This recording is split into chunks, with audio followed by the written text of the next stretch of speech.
Question में आपसे ये कहा है कि ये हमारे पास छायांकित भाग जो है इसका क्षेत्रफल निकालना है।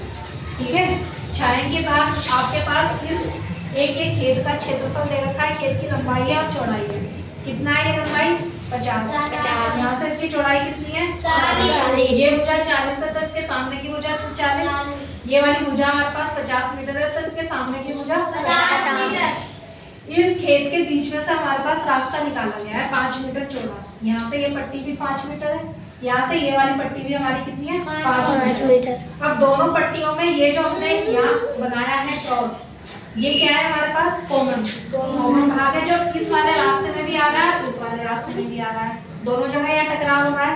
अब हम काम क्या करेंगे कि इस वाले अगर हम रास्ते की क्षेत्रफल निकालें तो लंबाई कितनी हो जाएगी इसकी? जितनी ये वाली है 40, इस वाले रास्ते के लिए भी कितनी होगी? 40 और चौड़ाई कितनी हो जाएगी? 50 या 5 मीटर चौड़ाई रास्ता है। ये वाली भुजा को हम 40 ले रहे हैं तो ये वाली कितनी आ जाएगी? ठीक। अब इस वाले रास्ते की लंबाई कितनी होगी? 50 और चौड़ाई कितनी हो गई? 5। चौड़ाई तो कितनी है? 5 मीटर चौड़ाई है। अब हम क्या निकालते हैं? छायांकित भाग का क्षेत्रफल। छायांकित भाग का क्षेत्रफल अगर हम अपनी तरफ से इसको कोई नाम ले लें, मान लो ये हमारे पास क्या है? A B C D नाम हो गया।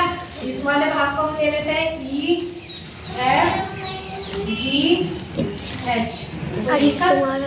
नहीं है क्रॉस आ रहा है, इसको हम अपनी तरफ से कोई नाम दे दें G H I J K L। ठीक है, अब हम कैसे निकालेंगे क्षेत्रफल? निकल के क्या आएगा?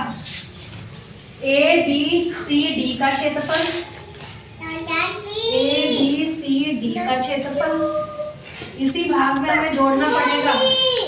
E F G H इसका क्षेत्रफल, E F G H का क्षेत्रफल, और इस पूरे क्षेत्रफल में से जो हमारा ये कॉमन भाग आ रहा है दोनों पट्टियों में, इसको हमें हटाना पड़ेगा। क्या है? I J K L, I J K L का क्षेत्रफल। अब देखिए ABCD जो भाग है हमारा, ये क्या है? आयताकार आकृति है।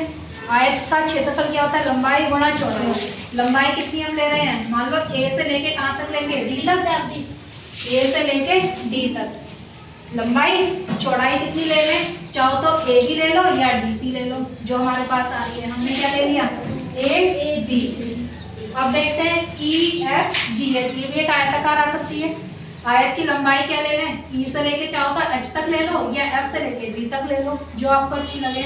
हमने ले ली E से लेके H तक, ये आ गई हमारी लंबाई। चौड़ाई चाहो तो E से F तक ले लो या H से लेके G तक ले लो। कौन सी ले लें? ये ले लें E F।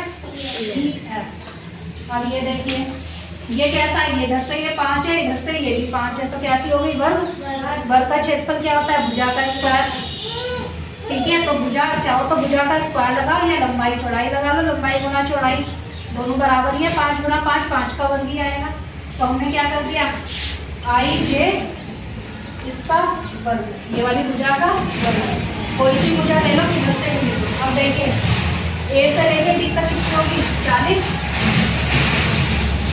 ठीक है, और A से लेके B तक, A हमारा ये रहा, B ये रहा, कितना चौड़ा? 5 प्लस E से लेके H तक का भाग कितना होगा? जितनी ये वाली लंबाई है 50, और E से लेके F तक का भाग कितना होगा? ये भी कितनी चौड़ाई है? 5, और ये I से लेके J तक 5 का वर्ग। अब देखिए 40 पंजे यानी 5 चौक 20, और ये 0 ऐसे लगा दी। 5 पंजे 25, 250 हो गया। 5 का वर्ग 25, 200 और 250 को जोड़ेंगे तो 450 माइनस का 25, 450 में से 25 को घटाएं तो 425। और मात्रा क्या होता है? सारी चीज किसमें? ये मीटर में, ये भी मीटर में, तो आंसर क्या आएगा? मीटर का वर्ग। ठीक है, तो ये आपके पास छायांकित भाग का क्षेत्रफल हो गया। समझ आया? ठीक।